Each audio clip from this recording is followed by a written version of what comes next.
Assalamualaikum warahmatullahi wabarakatuh. Waalaikumsalam warahmatullahi wabarakatuh. Nabiku.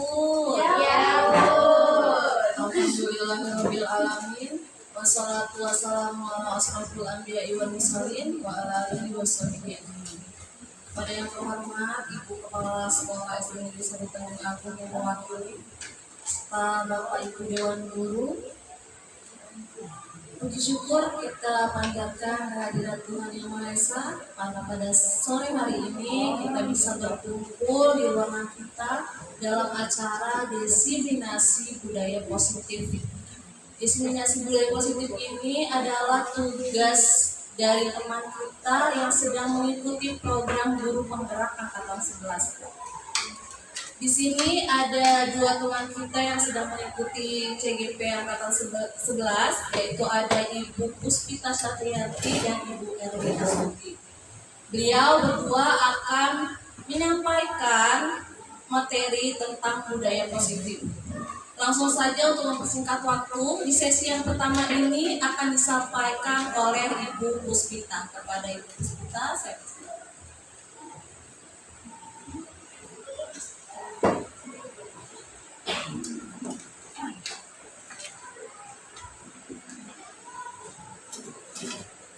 Baik, terima kasih kepada Ibu Moderator.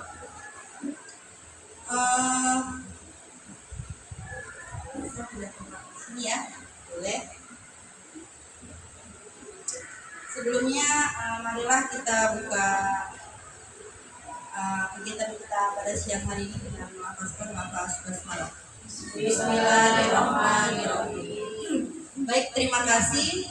Sebelumnya saya perkenalkan teman-teman, saya di sini akan berkolaborasi dengan Ibu Erwin Astuti dalam modul Diseminasi Budaya Positif 1.4. Di sini kami berdua sama-sama belajar Bapak Ibu berbagi praktik baik yang sudah kami pelajari di dalam program Guru Penggerak. Mudah-mudahan kedepannya teman-teman di sini semuanya juga akan mengikuti semua dalam program Guru Penggerak ini. Amin, amin ya rabbal alamin. Baik.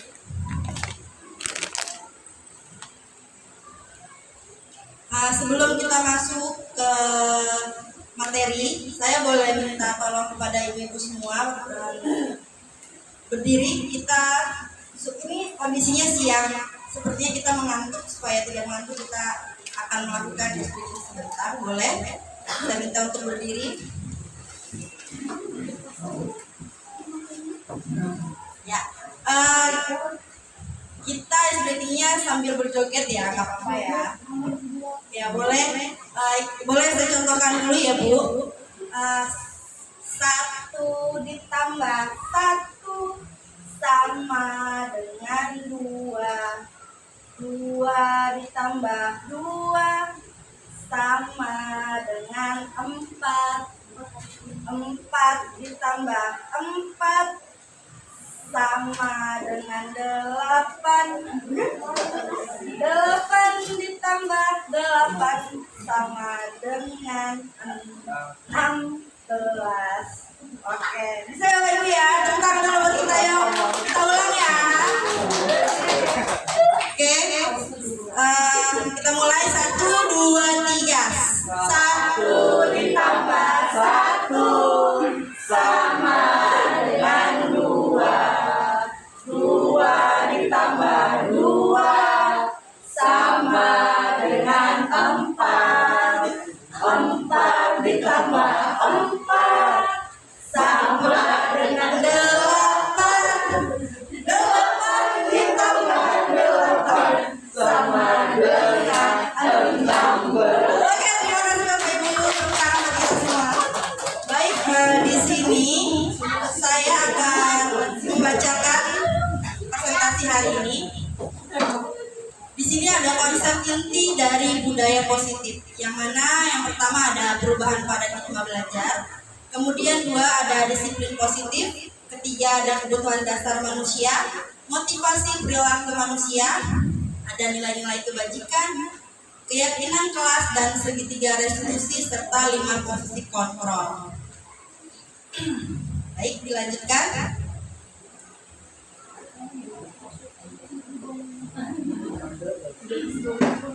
Ya, di sini kita akan melakukan kesepakatan diseminasi dulu ya Bapak Ibu ya, di mana kita setiap di dalam kelas pun kita dengan anak-anak mempunyai kesepakatan kelas. Ya, di sini boleh ditambahkan ya Pak. Di sini kan ada kesepakatan kelas kita.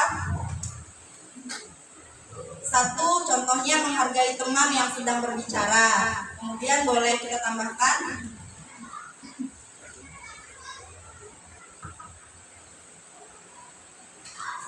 Bu Ayu boleh dibantu untuk membuka slide-nya.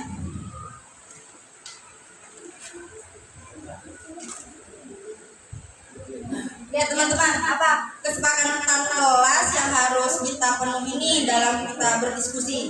Izin jika keluar. Oh iya baik Pak Pras, izin jika ingin keluar boleh ya, karena temannya sedang berbicara, jadi meminta izin untuk keluar. Kemudian ada lagi yang mau ditambah, ya handphonenya boleh di silent, ya boleh ditambahkan ya Pak.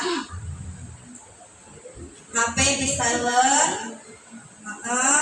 Kemudian yang ketiga tadi izin jika ingin keluar. Kemudian apa lagi ya? Oh iya, boleh aktif dalam partisipasi.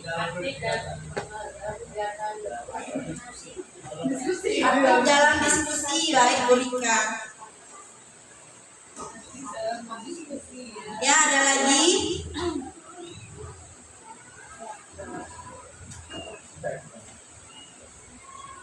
Ya, boleh ditambahkan lagi Bu Ayu, Bu Tati dalam kesepakatan kelas kita.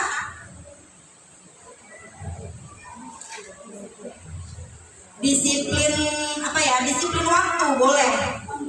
Kondusif dalam kegiatan boleh. Oh ya, kondusif.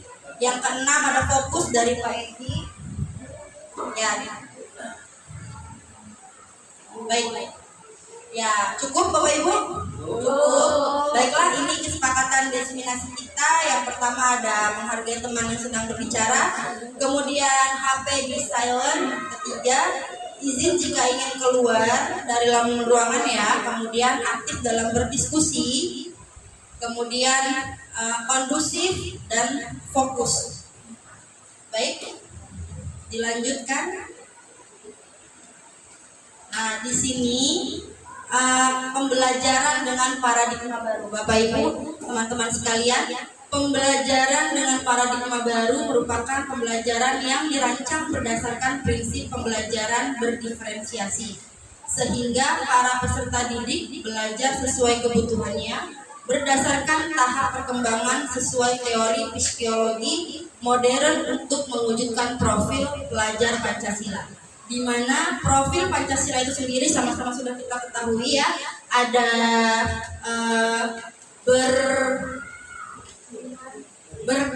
berkebinekaan global, kemudian ada gotong royong, kreatif, bernalar kritis, mandiri, serta beriman, bertakwa, dan berakhlak mulia. Boleh dilanjut? Nah, kemudian budaya positif di sekolah. Pentingkah budaya positif diterapkan di sekolah, Bapak Ibu? Ya, sangat penting ya Bapak Ibu ya, dimana di tempat kita, dimanapun kita berada, biar budaya positif itu harus tetap selalu kita terapkan.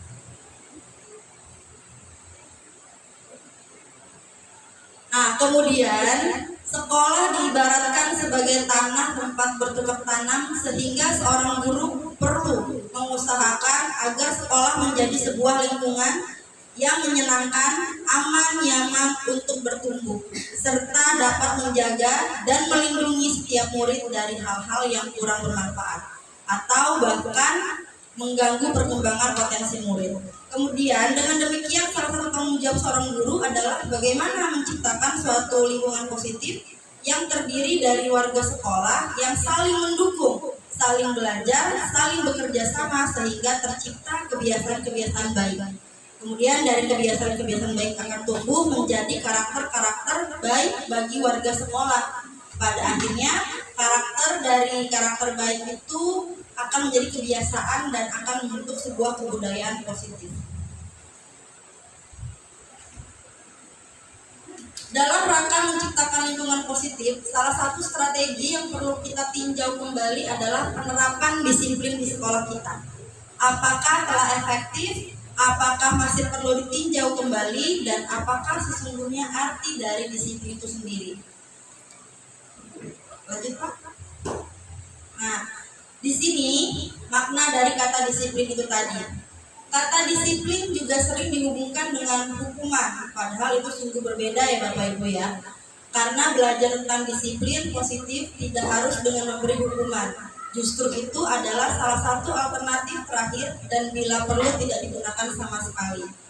Kemudian ketika mendengar kata disiplin, apa yang terbayang di benak kita semua? Apa yang terlintas? Kebanyakan orang itu akan menghubungkan disiplin dengan tata tertib, teratur, dan kepatuhan pada peraturan.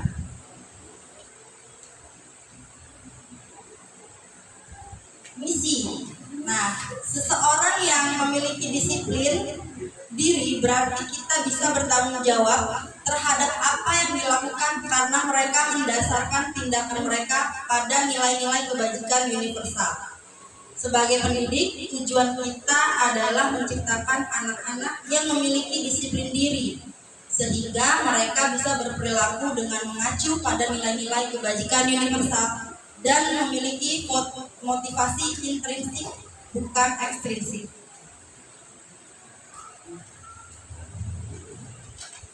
Nah, di sini ada 5 kebutuhan dasar manusia, Bapak Ibu ya. Seluruh tindakan manusia memiliki tujuan tertentu. Semua yang kita lakukan adalah usaha terbaik kita untuk mendapatkan apa yang kita inginkan. Ketika kita mendapatkan apa yang kita inginkan, sebetulnya saat itu kita sedang memenuhi satu atau lebih dari satu kebutuhan dasar kita.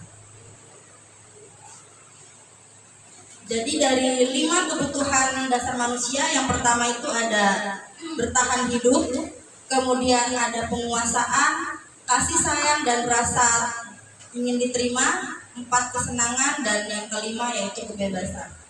Maka kita sebagai manusia itu jika hilang salah satu kebutuhan dasar kita itu sepertinya pasti diri kita itu akan merasa tidak. Jadi gimana caranya kita sebagai manusia itu mempunyai 5 dasar ini?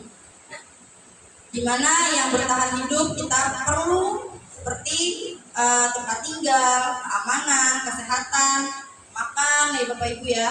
Kemudian yang penguasaan tadi rasa diterima, kemudian diperdulikan, kerjasama menjadi bagian dari suatu kelompok. Lalu yang ketiga itu ada kasih sayang, di mana di situ ingin menjadi orang yang mempunyai harga diri, keinginan untuk dianggap.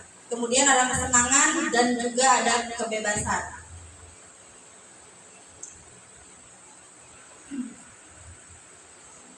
Kemudian di sini ada 3 motivasi perilaku manusia dari Diony Goffert. Yang pertama untuk menghindari ketidaknyamanan atau hukuman. Yang kedua untuk mendapatkan imbalan atau penghargaan dari orang lain. Yang ketiga untuk menjadi orang yang mereka inginkan dan menghargai diri sendiri dengan nilai-nilai yang mereka percaya.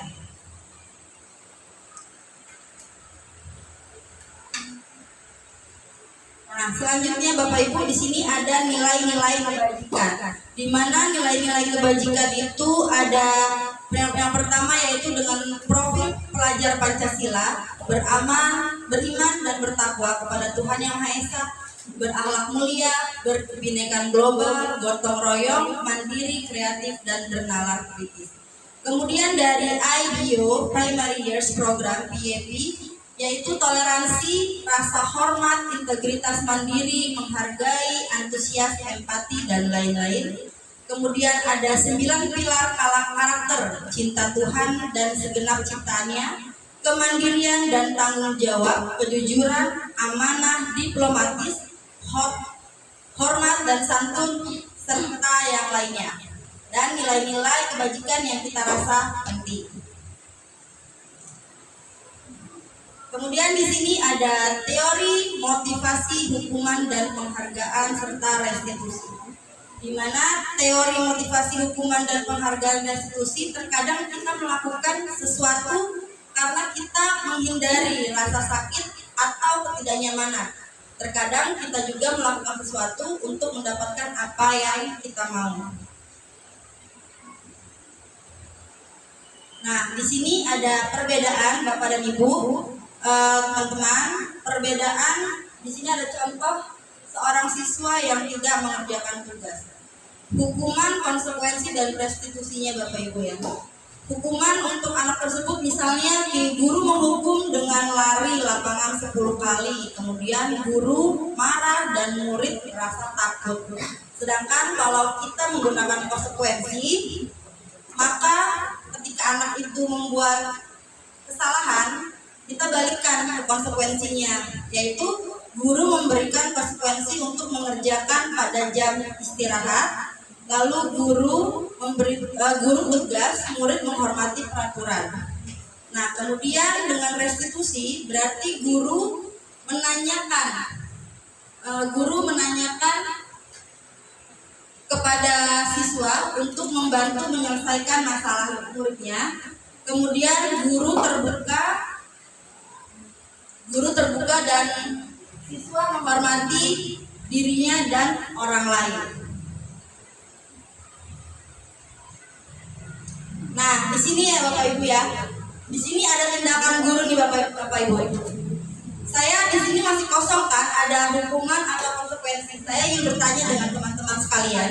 Menurut teman-teman mencatat 100 kali di dalam buku kalimat saya tidak akan terlambat lagi karena terlambat ke sekolah. Itu menurut teman-teman apakah hukuman atau konsekuensi? Hukuman. Oke, hukuman. Kemudian yang kedua, lari mengelilingi lapangan basket 2 kali karena terlambat di sekolah. Boleh Bapak Pras, hukuman atau konsekuensi? Hukuman. Oke, hukuman ya Pak Pras. Baik, nanti kita akan lihat bersama-sama. Kemudian yang ketiga, murid diminta untuk push up 15 kali karena tidak menggunakan masker ke sekolah. Bagaimana Bu Tati? Itu hukuman atau konsekuensi? Termasuk hukuman. Hukuman. Ya. Baik, terima kasih Bu Tati. Kemudian menggantikan kertas tugas teman yang telah dicoret-coret. Menggantikan tugas. Baik. Kemudian selanjutnya membersihkan tumpahan air di meja tulis karena tersenggol pada saat belajar. Konsekuensi. Kemudian murid disuruh untuk tidak mengenakan sepatu seharian di sekolah karena tidak menggunakan sepatu hitam. Konsekuensi atau hukuman? Baik. Selanjutnya yang terakhir, lari mengelilingi lapangan basket 2 kali karena terlambat 10 menit untuk pelajaran PJOK. Konsekuensi atau hukuman? Oke, baik, kita lihat bersama-sama. Ya. Jadi ini Bapak Ibu tadi kata apa? Mencatat 100 kali dalam buku dengan kalimat saya terlambat itu termasuk hukuman. Kemudian lari mengelilingi lapangan basket 2 kali itu juga hukuman seperti kata Pak Pras. Kemudian murid diminta untuk push up juga itu sebagai hukuman. Sedangkan menggantikan kertas tugas teman yang telah dicoret-coret itu termasuk konsekuensi. Kemudian membersihkan tumpahan air di meja tulis karena tersenggol itu termasuk konsekuensi. Kemudian murid disuruh untuk tidak mengenakan sepatu seharian di sekolah, berarti itu adalah hukuman.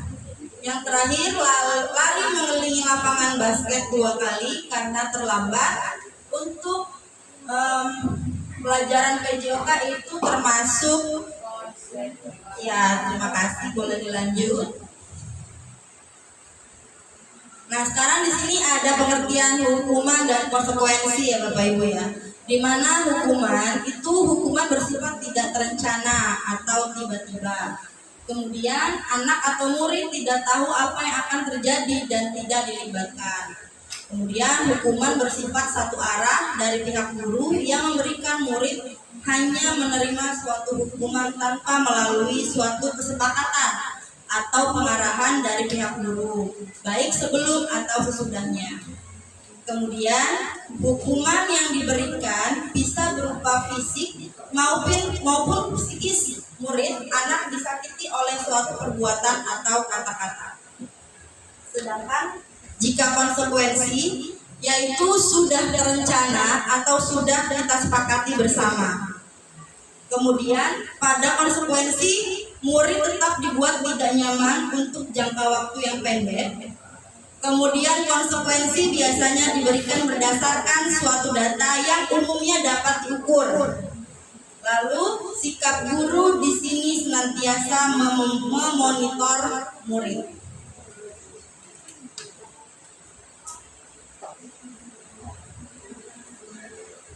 Nah, kemudian kita masuk ke segitiga restitusi. Di mana Bapak Ibu, restitusi itu adalah proses menciptakan kondisi bagi murid untuk memperbaiki kesalahan mereka sehingga mereka bisa kembali pada kelompok mereka dengan karakter yang lebih kuat. Gosen 2004. Kemudian restitusi juga adalah proses kolaboratif yang mengajarkan murid untuk mencari solusi untuk masalah dan membantu murid berpikir tentang orang seperti apa yang mereka inginkan dan bagaimana mereka harus memperlakukan orang lain. Kemudian restitusi membantu murid menjadi lebih memiliki tujuan, disiplin positif, dan memulihkan dirinya setelah berbuat salah. Penekanannya bukanlah pada bagaimana berperilaku untuk menyenangkan orang lain atau menghindari ketidaknyamanan, namun tujuannya adalah menjadi orang yang menghargai nilai-nilai kebajikan yang mereka percayai.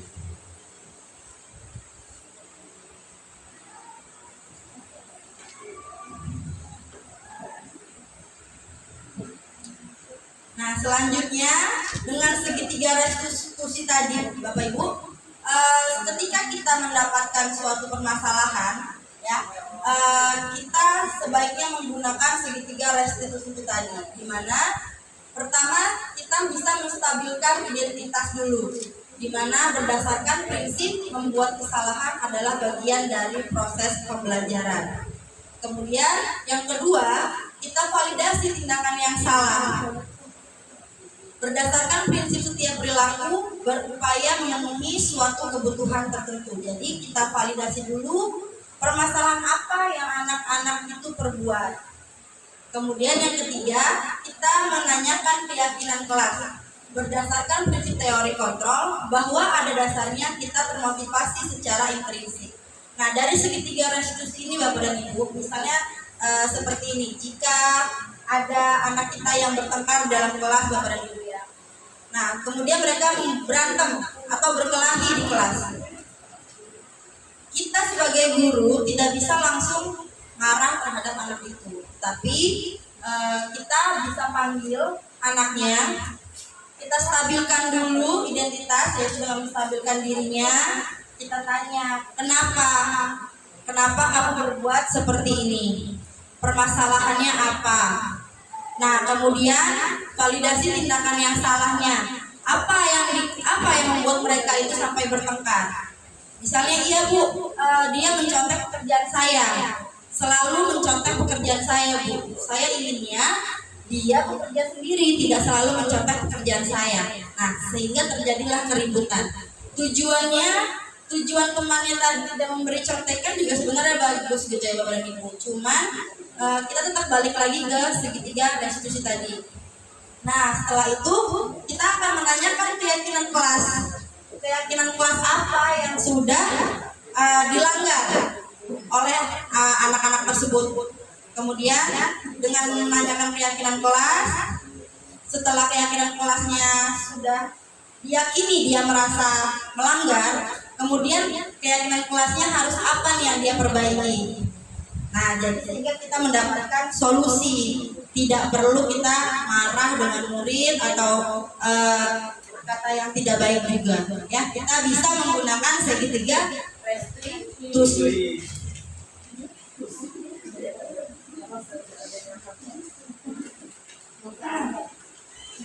Nah, selanjutnya di sini ada keyakinan kelas, dan keyakinan kelas ini nanti akan disampaikan oleh rekan saya, oleh Ibu Erli Astuti. Kepada Ibu Erli saya persilahkan.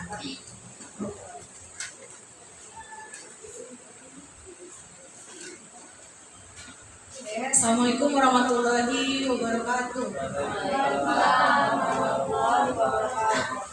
Sebelum saya melanjutkan materi selanjutnya tentang keyakinan kelas, kita explication dulu ya. Ada games, namanya games ganjil genap. Untuk Bapak Ibu silakan berdiri.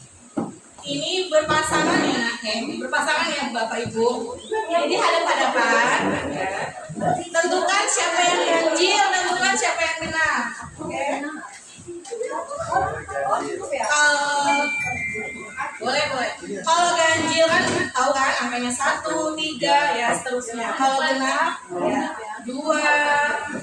Nah, cara permainannya, kalau saya menyebutkan angka ganjil atau penjumlahan atau pengurangan pembagian itu hasilnya ganjil, berarti ganjil yang menangkap tangan si genap.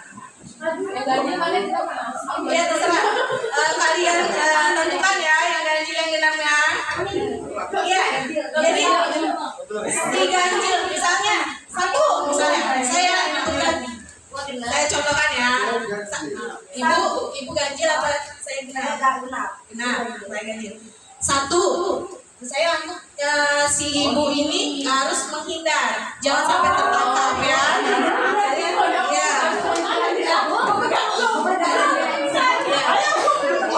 Ya, kalau ganjil yang saya sebut angkanya atau jumlahnya, si ganjil yang menangkap, si genap yang menghindar, jangan sampai tertangkap. 1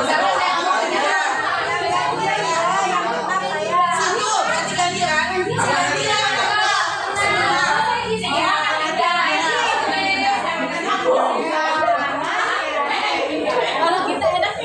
kan?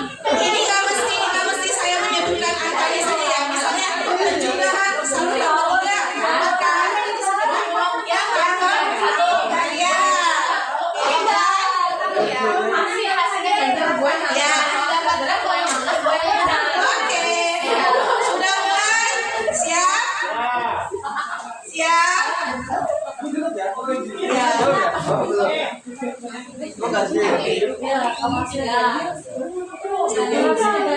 mulai?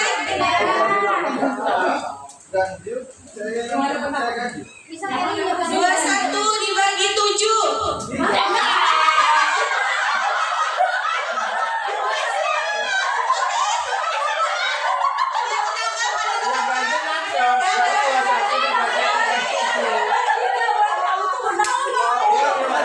Lagi ya? Siap? 5 tambah 6.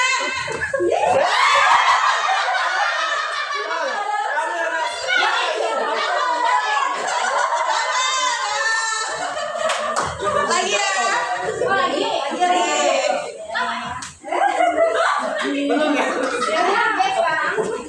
Oke. 3 tambah 3.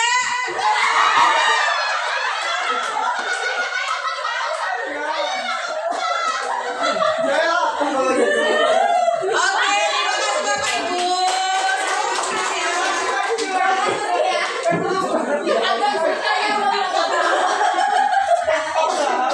Ya, jadi biar tetap semangat ya Bapak Ibu ya. Oke, saya akan melanjutkan di sini tentang diseminasi budaya positif. Selanjutnya materi mengenai keyakinan kelas. Keyakinan kelas sebelumnya kan kalian taunya peraturan kelas kan? Sekarang kita ubah menjadi kata-katanya keyakinan kelas. Mengapa? Ayo lanjut Pak Tali.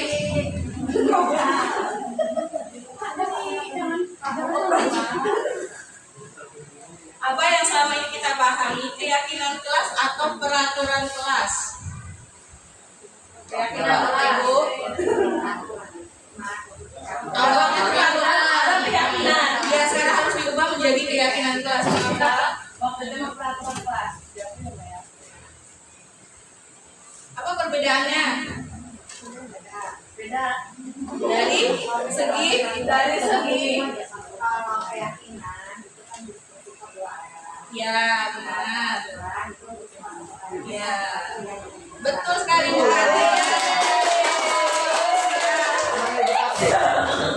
Kalau keyakinan kelas itu berarti kesepakatan antara guru dan murid ya. Kalau peraturan hanya gurunya saja yang membuat. Ya, lanjut. Nah, ini perbedaannya. Peraturan kelas merupakan alat untuk mengatur perilaku yang diharapkan terjadi pada peserta didik menjadi lebih baik. Sedangkan keyakinan kelas merupakan kesepakatan kelas yang diyakini bersama oleh guru dan murid selama proses pembelajaran. Lanjut. Nah, ini ada perbedaannya ya Bapak Ibu, peraturan dan keyakinan.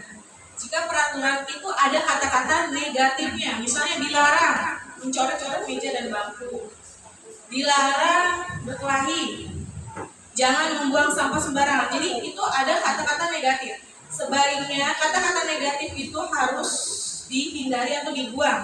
Menjadi kata-kata keyakinan jadinya tidak ada kata-kata negatif, dilarang, jangan. Nah, diganti misalnya dilarang mencoret-coret itu diganti misalnya menjaga kebersihan meja dan bangku. Kemudian dilarang berkelahi diganti saling menghormati teman. Apa ada yang lain? Misalnya kata-kata yang lain yang kata-kata ada kata negatifnya diganti menjadi kalimat positifnya. Bagaimana? Bu Yuni, apa misalnya dilarang atau jangan Dilarang bersama sembarangan, janganlah bersimak. misalnya dilarang mencontek, kata keyakinannya apa? Diganti. Oh, jangan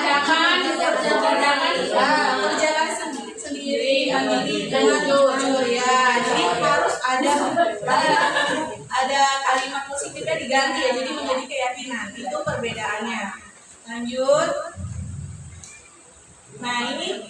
Nah ini salah satu contoh kalimatnya peraturan kelas dengan keyakinan kelas. Ada beberapa ya itu kata-katanya. Simak pelajaran dengan baik. Itu kan kata-katanya masih ini ya, terlalu memaksa harus semua simak pelajaran. Nah kemudian diganti menjadi keyakinan kelasnya menjadi apa? Mengikuti pembelajaran dengan sungguh-sungguh ya. Selanjutnya dilarang mengganggu orang lain. Katanya yang seharusnya menjadi keyakinan kelasnya apa? Ya, saling menghormati. Lanjut, hadir 15 menit sebelum pembelajaran dimulai. Ya, kata-katanya yang lebih efisien ya, datang tepat waktu. Lanjut, jangan buang sampah sembarangan. Berarti tadi ya sudah kan? Menjaga kebersihan kelas. Nah, lanjut lagi ada kata-kata negatifnya. Dilarang berkata kotor. Kita harus menggunakan keyakinan kelas mengganti kata-katanya apa? Berbicara dengan baik ya.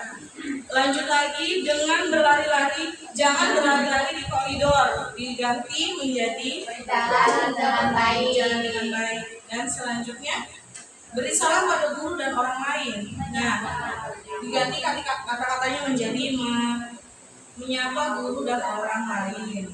Nah, terakhir kembalikan buku pada tempatnya. Itu kan terlalu memerintah ya. Berarti kita ganti keyakinan kelasnya tanggung jawab ya. Lanjut. Bagaimana cara membuat keyakinan kelas? Di sini ada langkah-langkahnya ya, Bapak Ibu. Kita lihat. Nah, yang pertama, meminta siswa untuk menulis keyakinannya. Jadi, siswa ini berekspresi atau mengapresiasikan isi hatinya apa saja boleh ditulis, apa saja keyakinan kelasnya. Yang kedua, membahas keyakinan yang telah ditulis. Nah, ditulis ya, boleh di post-it, kertas post-it, lalu ditempelkan. Terus kita memilah dengan dikelompokkan, memilahnya keyakinan kelasnya. Misalnya apa tadi kan sesuai tata tertibnya. Yang keempat, mengubah keyakinan agar menjadi kalimat positif. Tadi ya Bapak Ibu, jadi kalimat negatif ada kata jangan, dilarang, diganti menjadi kalimat yang positif. Dan yang kelima, menyepakati keyakinan kelas. Jadi kita guru dan murid sama-sama saling menyepakati. Ya. Lanjut, ini keyakinan kelasnya. Jadi di dalam keyakinan kelas setiap anggota perlu senang. Jadi harus sama-sama semuanya senang. Tidak ada paksaan. Setiap anggota melakukan atau mengerjakan tugasnya sesuai dengan keyakinan kelasnya. Kemudian setiap anggota saling menghargai dan menyayangi. Setiap anggota perlu merasa aman. Ini isinya dari keyakinan kelas tersebut ya, Bapak Ibu. Nah, kalau untuk sifatnya ini bersifat abstrak, berupa pernyataan universal, dibuat dalam pernyataan positif sedikit saja agar mudah diingat. Jadi itu contoh kalimat keyakinan kelasnya sebelah kiri. Lanjut.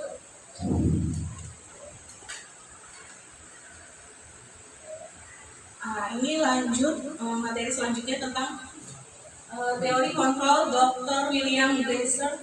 Dosen berkesimpulan ada 5 posisi kontrol yang diterapkan seorang guru, orang tua ataupun atasan dalam melakukan posisi teori kontrol ini. Yang pertama, melakukan kontrol, penghukum, pembuat rasa bersalah, teman, pemantau, dan manajer.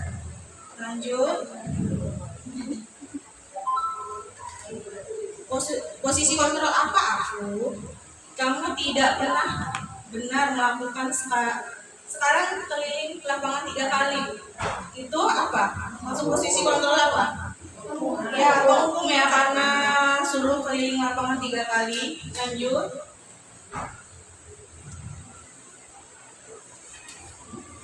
Ya, jawabannya benar, penghukum. Apa itu penghukum? Seorang penghukum bisa menggunakan hukuman fisik maupun verbal. Jadi bisa tindakan atau kata-kata ya. Orang-orang yang menjalankan posisi penghukum senantiasa mengatakan bahwa sekolah memerlukan sistem atau alat yang dapat lebih menekan murid-murid lebih dalam lagi. Ini posisi penghukum. Lanjut.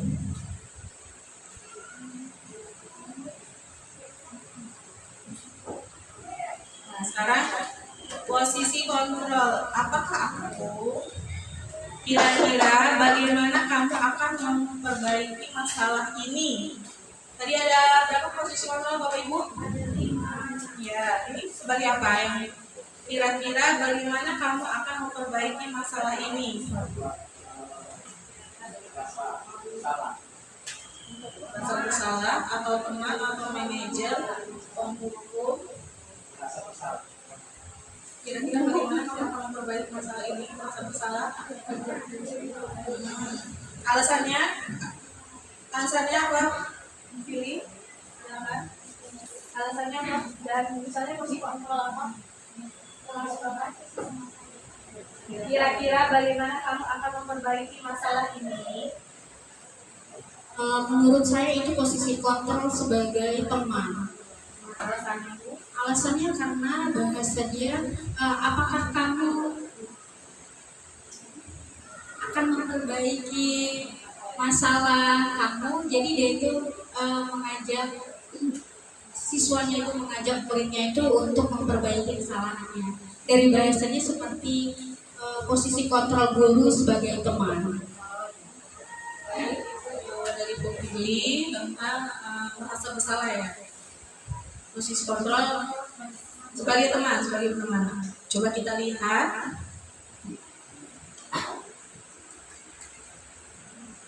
Ternyata manajer ya, mendekati ya Bapak Ibu. Manajer ini tingkatan yang paling tinggi, yaitu guru sebagai manajer pembelajaran, artinya mengelola sumber belajar, waktu, dan organisasi kelas. Kegiatan guru sebagai manajer adalah mengelola waktu dan kondisi kelas dari kegiatan awal sampai akhir pembelajaran.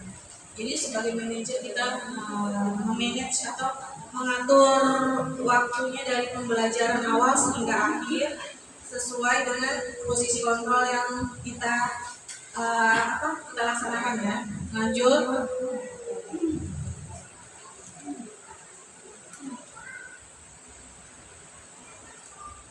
Posisi kontrol selanjutnya, apakah saya sangat kecewa sekali dengan kamu.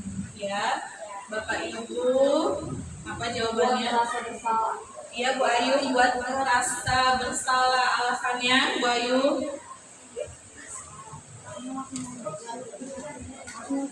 Alasannya? Alasannya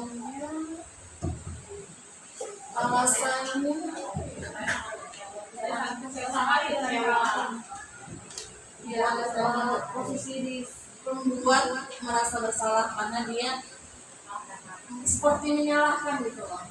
Akibat perbuatan kamu, saya jadi kecewa seperti itu. Baik Bu Ayu. Jadi alasannya karena merasa bersalah, jadi posisi kontrolnya dirasa bersalah ya. Coba kita lihat. Ya, benar ya.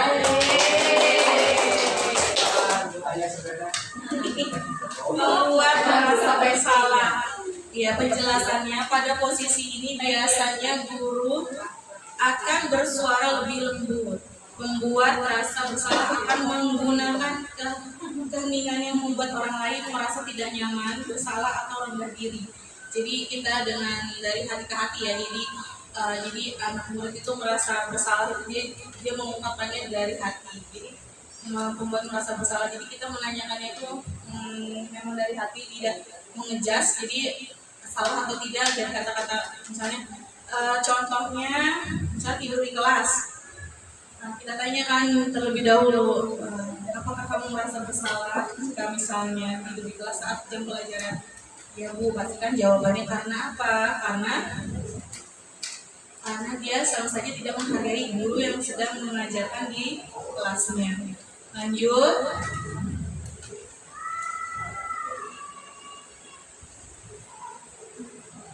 Posisi kontrol apa ayo lakukan demi Bapak dan Ibu. Apa Bapak Ibu? Sebagai teman. Alasannya?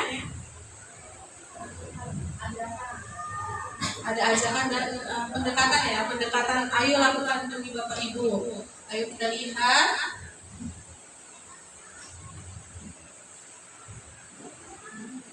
Ya, benar ya teman.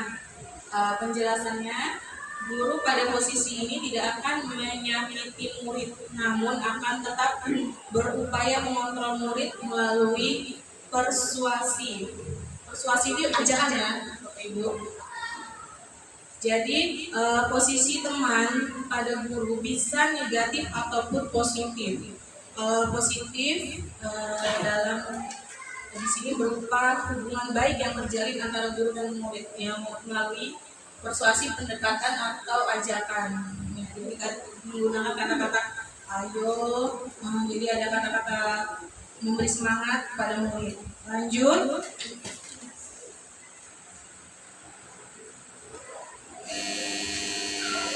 Lanjut, posisi kontrol apa kamu terlambat 5 menit. Apakah kamu sudah tahu konsekuensinya yang dilakukan jika terlambat? Apa Bapak Ibu?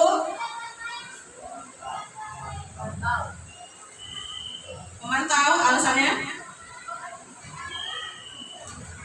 Alasannya pemantau apa? Dari mana kata-kata? Bisa ada kata-kata pemantaunya? Karena gurunya memperhatikan dia telat 5 menit. Kamu terlambat 5 menit, apakah kamu sudah tahu konsekuensinya? Ayo kita lihat Bapak Ibu jawabannya. Sebagai pemantau, ya benar. Sebagai pemantau, apakah itu pemantau? Memantau berarti mengawasi, ya. Atau mengawasi di sini pada saat kita mengawasi, kita bertanggung jawab atas perilaku orang-orang yang kita awasi. Posisi pemantau berdasarkan pada peraturan-peraturan dari konsekuensinya. Jadi setiap pemantau itu ada peraturan yang adanya konsekuensi yang sudah disepakati. Dengan menggunakan sanksi atau konsekuensi, kita dapat memisahkan hubungan pribadi kita dengan murid sebagai seorang yang menjalankan posisi pemantau. Lanjut. Ini ada kata-kata dari Ki Hajar Dewantara. Jadikan setiap tempat sebagai sekolah dan jadikan setiap orang sebagai guru. Ki Hajar Dewantara. Jadi kata-kata ini kata-kata Ki Hasan Mutiara dari Ki Hajar Dewantara. Jadi setiap tempat atau lingkungan itu adalah tempat pembelajaran kita, dan kita sebagai guru harus menjadi contoh teladan bagi murid. Nah, lanjut.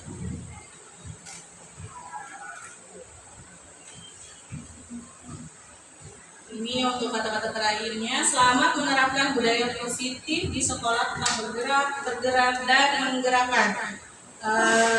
Untuk Bapak Ibu guru boleh menanyakan kepada kami berdua jika ingin bertanya atau menanggapi dari hasil diseminasi budaya positif ini.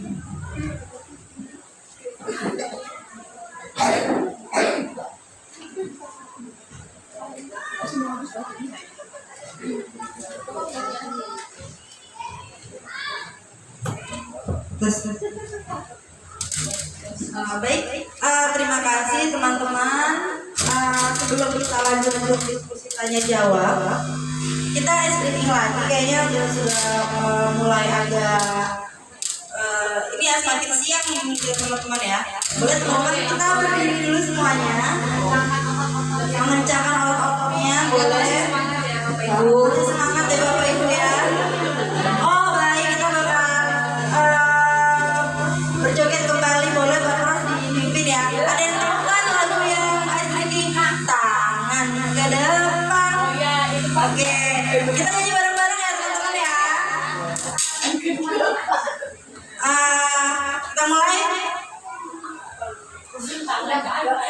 Kita mulai bareng-bareng. Bapak boleh ditonton di depan ya kita ya.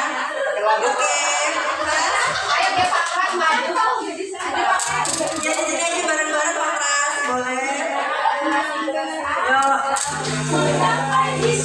Kita bareng-bareng semua teman-teman ya.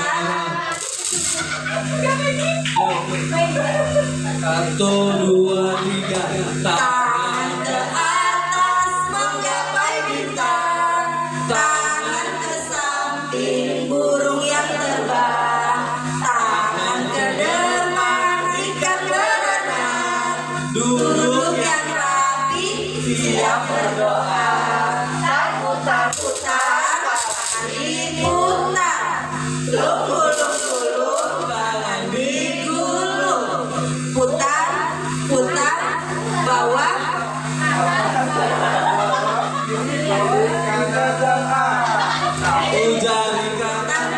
Satu jari kiriku, jari buat jembatan, dua jari kiriku menjadi sampah buat kamera cekrek, tiga jari kiriku menjadi buat menara,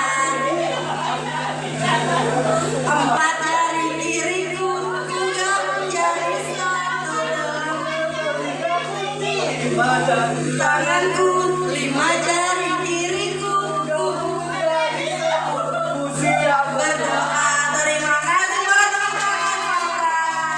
Oke baik. Oke teman-teman, biar lebih semangat lagi kita bareng-bareng ya. Tepuk semangat. Semangat. Terima kasih Bapak Ibu. Baik. Ya. Teman-teman, kita menyanyikan lagu profil pelajar Pancasila ya, bareng-bareng ya teman-teman ya. Boleh berdiri lagi ya teman-teman ya.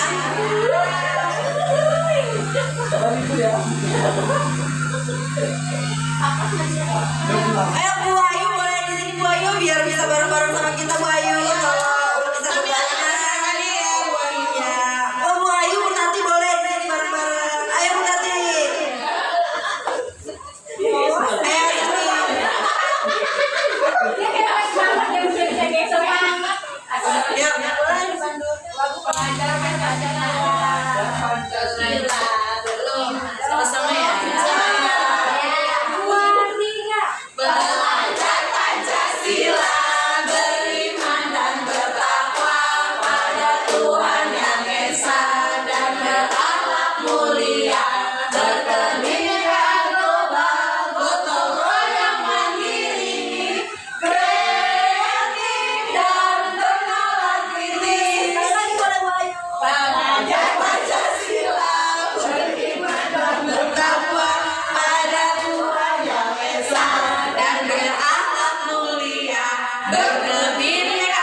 kasih Bu Ayu dan Bu Sati. Tepuk tangan buat kita semua teman-teman. Oke, baik, di sini kita akan lanjutkan diskusi ya teman-teman. Jadi jika ingin ada yang ditanyakan untuk diseminasi kita pada siang hari ini boleh.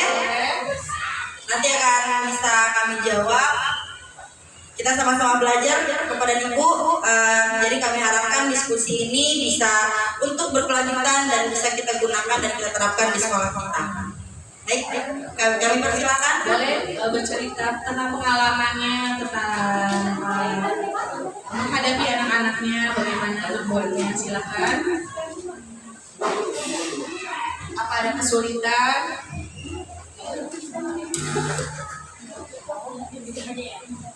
Assalamualaikum warahmatullahi wabarakatuh. Waalaikumsalam warahmatullahi wabarakatuh. Baik, di sini saya akan mengapresiasi hasil presentasi dari rekan-rekan Ibu Puspita dan Bu Erli.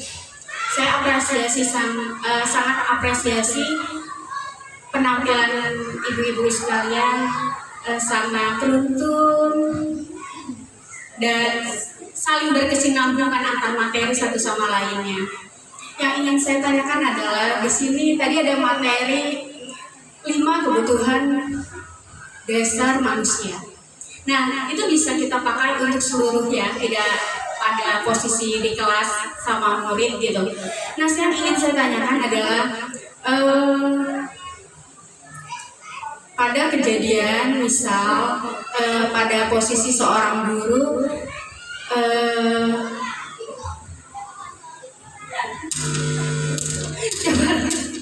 kelima posisi kebutuhan dasar manusia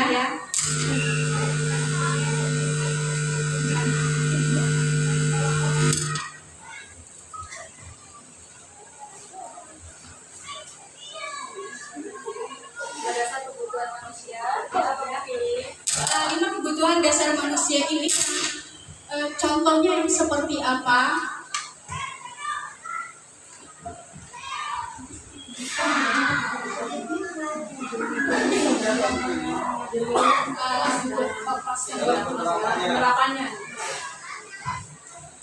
Posisi kontrol 5 kebutuhan dasar manusia yang tidak dimiliki oleh seseorang yang dia merasa insecure atau dia tidak percaya diri. Itu salah satu kebutuhan dasar manusia yang tidak terpenuhi oleh seseorang. Kebutuhan dasar yang mana yang harus dia penuhi ketika dia merasa tidak percaya diri, dia merasa insecure atau dia merasa rendah diri ya Bu ya. Nah, kebutuhan dasar apa sih yang harus dia penuhi gitu? Mungkin bisa jadi juga dia di posisi kita, guru atau murid bisa jadi. Nah, yang ingin saya tanyakan, posisi kebutuhan dasar manusia mana sih yang harus dia penuhi gitu? Karena ada nilai-nilai kebajikan yang belum dia dapati ya dari 5 kebutuhan dasar manusia tersebut. Itu saja yang ingin saya tanyakan. Terima kasih. Baik, terima kasih. Ini ada lagi yang mau bertanya? Baik, Bu Ayu silakan.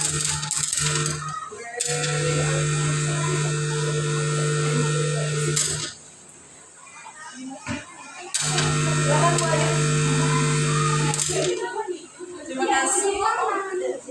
Assalamualaikum warahmatullahi wabarakatuh. Waalaikumsalam warahmatullahi wabarakatuh.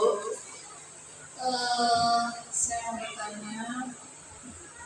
Di sini kan saya mengajar di kelas rendah.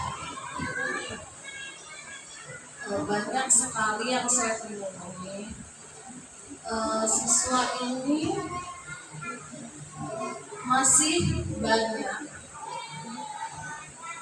yang belum bisa atau belum mampu dalam memahami suatu pelajaran. Contoh kecilnya itu misalkan kalau di awal itu kan huruf, padahal di sekolah itu sudah saya khususnya sudah berusaha untuk selalu mengulang dan mengulang. Jadi saya ingin kepada ibu saran bagaimana agar siswa ini dapat terpenuhi kebutuhan dasarnya ya, khususnya di pembelajaran. Kalau menurut saya saya sudah memberikan itu semua, ya kita nggak tahu di rumah seperti apa gitu. Langkah apa yang bisa saya lakukan untuk itu semua? Terima kasih.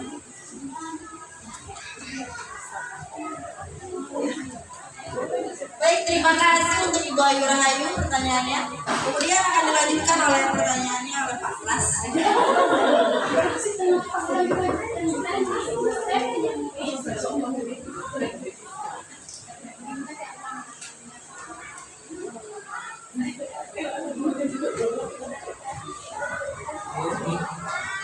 Assalamualaikum warahmatullahi wabarakatuh.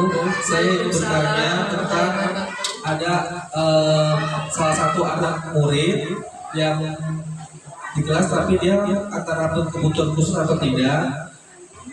Dia ini kebutuhan dasar manusia mana?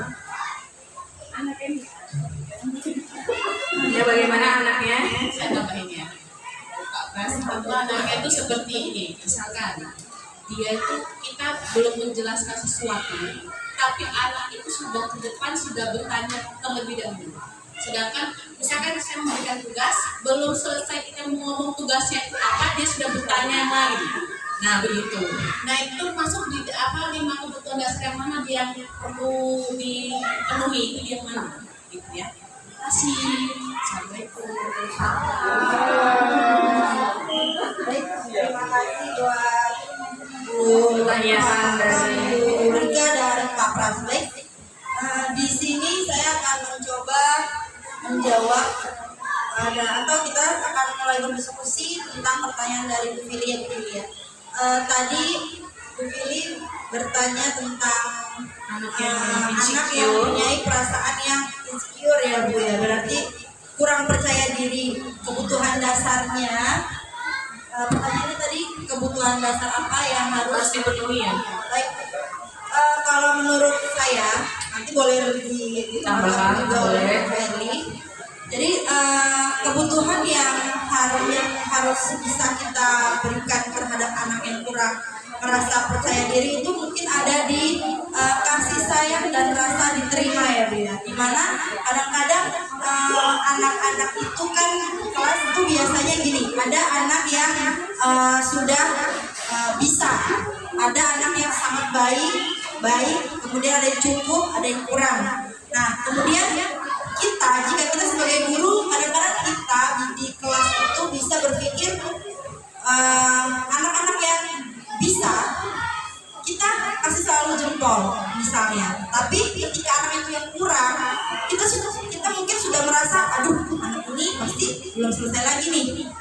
Kemudian kita sebagai guru mau ngeliat pekerjaan dia juga kayaknya sudah akan terjadi yang seperti kemarin, bisa tidak selesai, itu bisa tidak terbaca, sehingga dia si anak merasa dia kurang percaya dirinya, karena memang perasaan anak-anak biasanya kalau gurunya dia bertanya tapi pertanyaannya kadang-kadang juga misalnya gurunya nggak jawab gitu ya Bu, karena merasa dia itu kurang gitu kan, jadi dia tambah diam, dia tambah nggak mau belajar lagi. Nah menurut saya dengan anak-anak yang mempunyai permasalahan seperti itu ada baiknya kita menggunakan rasa kasih sayang dan rasa diterima dengan cara kita pantau, kita dekati anaknya, bisa kita maju ke depan.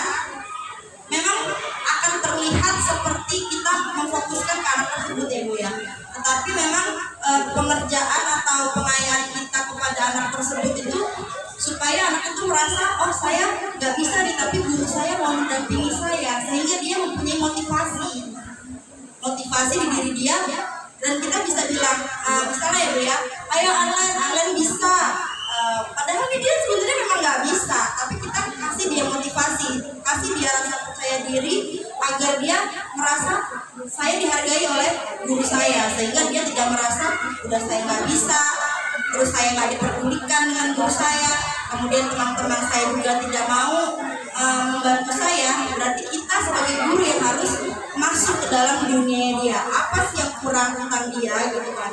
Nah jadi itu menurut saya itu pilih tentang masuk ke kasih sayang dan rasa ingin diterima.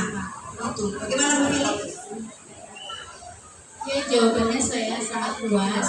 Jadi intinya apabila anak ini kurang percaya diri, merasa rendah diri, yaitu gurunya itu bekerja sama dalam murid itu untuk memberikan motivasi ya di daerahnya ya Bu ya. Berkolaborasi dalam Iya, sebenarnya ini kompleks banget sih permasalahan kita di sekolah ya. Nah, terima kasih jawabannya Bu Puspita, terjawab sudah. Boleh saya menambahkan? Boleh Bu? Selain dari kasih sayang dan merasa diterima itu salah satunya ada kebebasan. Jadi anak yang insecure dia berharap agar dia hilang dari rasa insecure-nya itu berarti kita menggunakan model pembelajaran yang bebas berekspresi. Jadi kebebasan ini misalnya walaupun dia udah merasa rendah diri tapi tetap kita mencoba dari misalnya diskusi, mereka tetap harus berpendapat, semuanya berpendapat, dan maju presentasi pun dia harus dilibatkan. Jadi dilibatkan dari cara menjadi host atau penanya jawab. Jadi rasa rendah diri dia itu akan hilang dengan sendirinya karena kita memberi kebebasan dia berekspresi. Terima kasih. Selanjutnya pertanyaan dari Bu Ayu tentang anak kelas 1 yang sudah Bu Ayu dekati dengan dasar namun masih merasa kesulitan dalam misalnya proses pembelajaran mengenal huruf. Itu bisa saja kita pendekatan ya, dengan cara pendekatan pada anak tersebut, atau anak tersebut bisa kita duduk dampingan dengan kita di depan, kita pendekatan, kita lebih privat, jatuhnya lebih privat, tetap kita tanya, tapi teman-teman yang lain tetap kita kondisikan. Jadi anak yang lebih kurang memahami pembelajaran itu tetap fokus ditaruh di depan. Jadi kita melakukan pendekatan dan tetap kita ajarkan sesuai dengan apa yang dia butuhkan. Bagaimana Bu Ayu? Jika Bu Puspita ingin menambahkan? Ya baik, mungkin tadi kan Bu Ayu sudah memberikan semua 5 kebutuhan dasar manusia ya, sudah dilakukan semuanya. Mungkin kita juga perlu berkolaborasi dengan orang tua di rumah Bu Ayu ya. Via komunikasi bisa dipanggil ke sekolah atau kita konfirmasikan lewat telepon bisa. Misalnya kayak saya ya, terjadi dengan diri saya gitu di kelas saya, karena saya merasa anak ini perlu bimbingan. Karena kalau saya merasa saya harus membuat dia untuk baik di sekolah tetapi tidak dapat bantuan dari rumah, saya merasa kayak kurang fair aja gitu. Jadi sehingga saya pendekatan dengan orang tuanya, saya diskusikan dengan orang tuanya, saya minta tolong bagaimana dia bisa membantu saya untuk di rumah, karena mungkin kalau di sekolahan waktu juga kita hanya sempit, sehingga saya berkolaborasi dengan wali murid tersebut. Begitu. Bu Ayu. Baik. Pertanyaan terakhir dari Pak Pras dan Bu Ika. Silakan Bu. Tentang anak yang lebih aktif ya, dia hiperaktif jatuhnya ya, karena belum selesai gurunya menjelaskan atau memberikan tugas sudah banyak maju bertanya. Jadi itu dia masuk ke 5 kebutuhan dasar manusia yang Penguasaan ya. iya lebih ke penguasaannya. Benar. Penguasaan dan dia membutuhkan kebebasan. Jadi di mana di penguasaan tersebut anak itu sebelum gurunya menjelaskan mungkin dia sudah lebih aktif bertanya duluan gitu ya Pak Pras, sehingga kita juga kadang-kadang ketika dia bertanyanya benar apa yang ingin dia tanyakan sama kita, atau nyambung dengan apa yang kita tanyakan, sepertinya kita bisa terima. Cuma kadang-kadang kan anak-anak itu belum dimulai, mungkin dia sudah bertanya yang Terlalu jauh atau tidak langsung ke pembelajaran, sehingga di situ anak itu butuh seperti kayak kebebasan dalam berpendapat. Jadi Ya, boleh kita tampung terlebih dahulu pertanyaannya apa. Jika memang sesuai materi baru kita jawab. Tapi kalau tidak sesuai materi, kita lebih dijelaskan ya. Nah, ini materi kita tentang ini. Jadi kalau anak menjawab pertanyaan seperti itu, berarti kita jawabannya jangan sampai jauh kemana-mana gitu. Jadi ya disesuaikan saja tentang penguasaan anak itu sendiri. Jadi kita harus kontrol dia secara baik-baik. Jika memang pertanyaannya sesuai materi kita jelaskan. Tapi kalau tidak sesuai, lebih baik pertanyaannya didengarkan saja tapi tidak usah dijawab. Bagaimana? Oke, terima kasih untuk pelajaran Bu kita. Baik. Jika sudah masih ada, apakah cukup Bapak Ibu? Cukup. Baik. Saya selaku rekan saya Bu Erli, kami ucapkan banyak terima kasih atas perhatian dan kerjasamanya dari teman-teman semuanya untuk dalam kegiatan destinasi budaya positif kami. Mungkin hanya sampai di sini kami bisa sampaikan. Jika ada salah kami mohon maaf, dan jika ada yang masih kurang kami juga mohon maaf karena kami masih dalam proses pembelajaran. Kemudian akhir kata kami tutup. Assalamualaikum warahmatullahi wabarakatuh. Waalaikumsalam warahmatullahi wabarakatuh. Selanjutnya kepada Ibu moderator saya persilakan.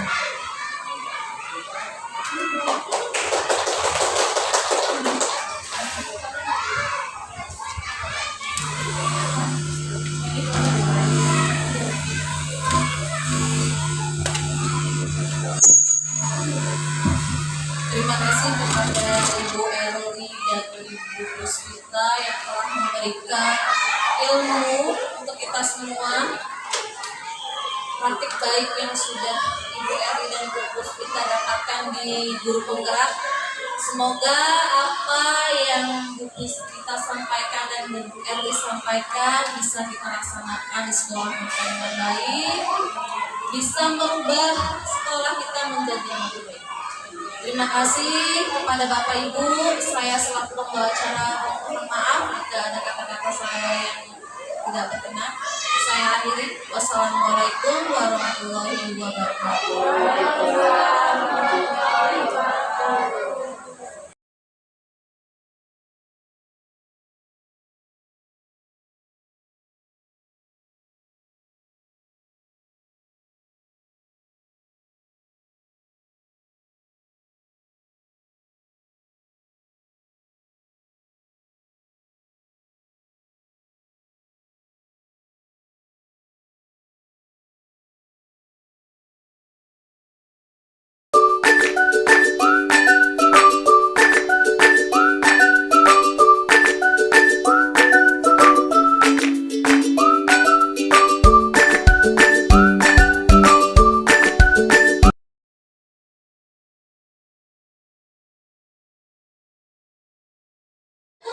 Oke anak-anak, hari ini kita belajar tentang apa ini? Permainan apa?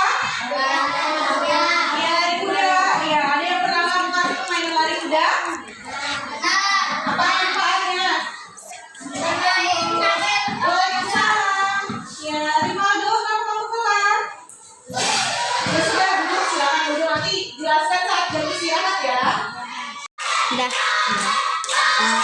Rivaldo sudah istirahat. Sudah jajan? Oh, ya. Kenapa ibu panggil kamu ke sini? Apa? Gara-gara telat berangkat sekolah ya? Apa namanya? Kenapa kamu bisa telat?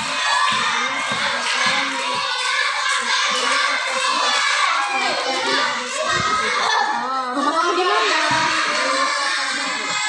Di Kota Baru. Oh, jauh ya rumahnya ya. Ya kalau sekali telat tidak apa-apa, tapi kalau kamu sudah beberapa kali dengan guru lain juga pernah telat ya? Pernah telat. Terus ketua kelas melihat ya kalau kamu sering telat ya. Tidak, terus udah gitu ibu tanya lagi, kamu pernah suruh apa? Kenapa kok bisa telat? Berangkat sendiri atau diantar tadi? Diantar ya? Diantarin. Terus kenapa kakekmu mengantar adikmu dulu? Di mana sekolah adiknya? Oh, jadi muter-muter dulu ya, terus baru ke sini ya. Jaraknya jauh ya. Kalau naik sepeda juga terlalu jauh ya untuk kamu ya. Jadi nunggu adikmu berangkat dulu baru kamu diantarkan ya. Terus ada tidak teman kamu yang di sini yang rumahnya deketan terus bisa bareng berangkat sekolahnya? Ada. Oh, agak lelet. Oh, jadi telat juga. Oh, berarti yang harus diubah dari kamu berarti kamu harus ada kesiapan dulu sebelum berangkat sekolah itu 30 menit sebelumnya kamu udah siap-siap dan langsung berangkat sekolah ya. Jadi ada waktu jadi kamu tidak telat lagi. Terus ingat tidak di kelas kita pernah buat keyakinan kelas, ingat? Ya. Apa? Salah satunya apa isinya? Isinya. Datang kalau sekolah datang tepat waktu. Nah, konsekuensinya apa kalau datangnya telat? Sampaikan. Iya. Nah, dengan guru lain pernah tidak suruh materinya tertinggal karena kamu telat? Pernah. Terus suruh menyalin atau menulis kembali? Iya. Iya, udah selesai belum? Belum. Ini harus diselesaikan dan kamu harus meminta maaf dengan guru yang bersangkutan ya. Nanti ibu pantau ya. Jadi kamu solusinya tuh jadi kamu harus lebih gesit berangkat sekolahnya. Jadi bisa kamu duluan yang diantar baru adikmu ya kan? Oke, ibu berharap di sini kamu untuk tidak terulang lagi ya telat datang sekolahnya. Jadi harus lebih giat lagi.